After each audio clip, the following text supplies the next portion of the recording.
নমস্কার বন্ধুরা, সবাই কেমন আছেন? আশা করি ভালো আছেন। তো আজকে অনেকদিন পর আমার ভাইয়ের শ্বশুর বাড়িতে আসলাম। তো আমরা সবাই এখানে যারা ভাই বোন আছে সবাই মিলে একটা বারবিকিউ পার্টির আয়োজন করছি। তো বাজার টাজার সব করা শেষ, আমরা সব আয়োজন করা শেষ। এখন আমরা বারবিকিউ বানাবো, তো সবাই আমাদের ভিডিওটা উপভোগ করবেন। প্রথমে বারবিকিউ বানানোর জন্য বাজার থেকে আনা মুরগিটি কেটে ধুয়ে নেওয়া হলো।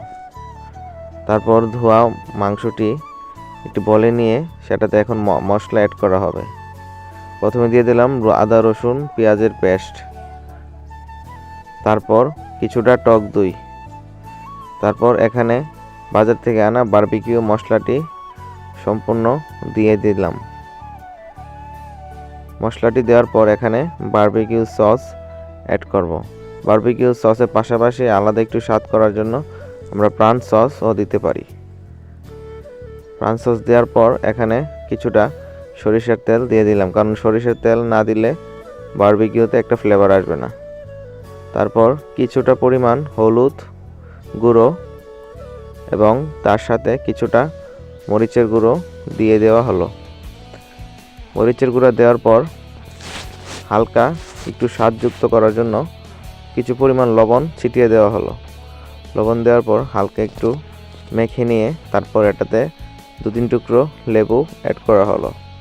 তারপর ভালোভাবে একটু মেখে এটা কিছুক্ষণ 1 ঘন্টা মতো ঢেকে রেখে দেওয়া হলো। তারপর অন্যদিকে ঘরের মধ্যে কিছু রুটি বানানোর প্রসেস চলছে।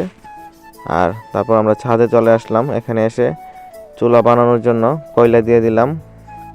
কয়লা দেওয়ার পর আগুন ধরানো হলো। আগুন প্রথমে জ্বলতেছিল না, তারপর অনেক কষ্ট করে ভাই আগুনটি জ্বালালো। দেখতেই পাচ্ছেন এখানে আগুনটি জ্বালানোর জন্য কত কষ্ট করতে হলো। তারপর অবশেষে আগুন ধরানোর পর গ্রিলটি বসিয়ে দিলাম।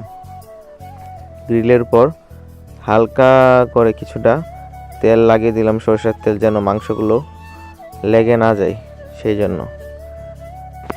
তারপর এখানে ম্যারিনেট করে রাখা মাংসগুলো ঢাকনা খুলে সেটাতে হালকা একটু নেড়ে একে একে সবগুলো মাংস গ্রিলের উপর রেখে দেওয়া হলো, যাতে সেটি সম্পূর্ণভাবে হয় এবং আগুনের কয়লার আঁচটা যেন ভালোভাবে থাকে সেই জন্য একটু হালকা করে বাতাস করে নেওয়া হচ্ছে, না হলে সেটি ভালো করে জ্বলবে না।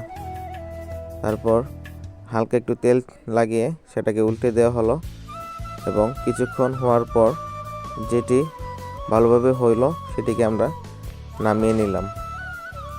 তো একে একে যেগুলো হয়েছে সবগুলা নামিয়ে নেওয়ার পর যখন বারবিকিউ প্রস্তুত হলো তখন সবাই একত্রে বসে খেলাম। খেতে অনেকটা দারুণ হয়েছিল।